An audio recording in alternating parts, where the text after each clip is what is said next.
Hey everybody, welcome back to the channel. Today we are going to be talking about something that is seen as the holy grail in van life, and that is generating power with solar panels. It is something that is often talked about that you must have solar panels on your roof, but today we're going to be going over some points that you should take into consideration before you think about actually installing them. Let's start with the biggest downside, the cost. Solar panels are an investment. While prices over the years have come down, it can still be pretty pricey to get everything all set up. You got the cost of the panel themselves, plus the batteries, inverters, wiring, and installation. All in all, you're looking at anywhere between $750 all the way to $3,000 depending on the solar system you want to go with. And that's just the initial cost. It can take a long time to recoup that investment, especially if you're not full-timing in your van and using a lot of power. For some people, that upfront cost might make more sense, especially if you're relying heavily off-grid power. But if you're only planning on using your van occasionally or in places with easy access to shore power, the cost might not be worth it. Next up, let's talk about space and weight. If you're planning on installing solar panels on your van, you're going to need some roof space. And let me tell you, that space is incredibly valuable. You might want to use it for roof vents, roof racks, or even storage. Solar panels pretty much take up a big chunk of real estate on your roof. That means less room for things that you might need. Plus, there's a weight factor. Adding panels to your roof adds weight and can affect your fuel efficiency, handling, and overall vehicle performance. If you're already carrying a lot of gear, that extra weight might make a big difference. Now let's talk about maintenance. Solar panels aren't a set it and forget it kind of thing. Sure, they don't need daily attention, but they do require some regular maintenance. You've got to clean them to make sure that they're not covered in dirt or debris, especially if you're parking in dusty areas like the desert.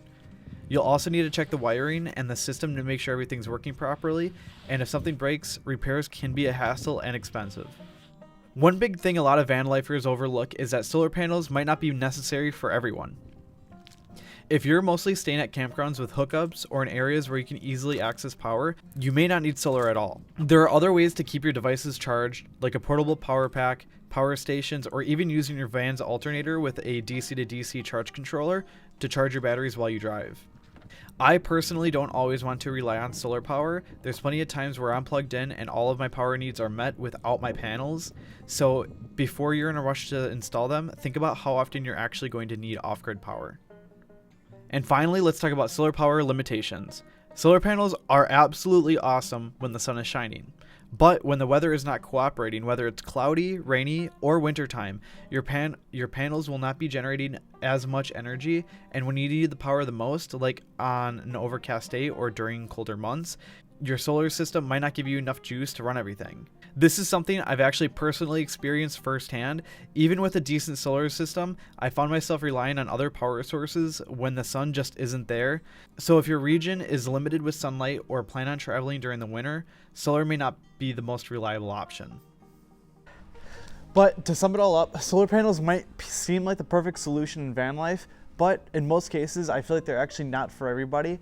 Hopefully these reasons are going to help you guys actually determine whether or not the cost of solar panels are actually going to be worth it for you and your build. Something to definitely consider because they can be either costly, they can take up a lot of space. Something that I really value, especially in such a small van like the Ford Transit Connect. Having the roof space, I could have put a cargo container on the very top and just increase the overall storage that I actually have on this small van.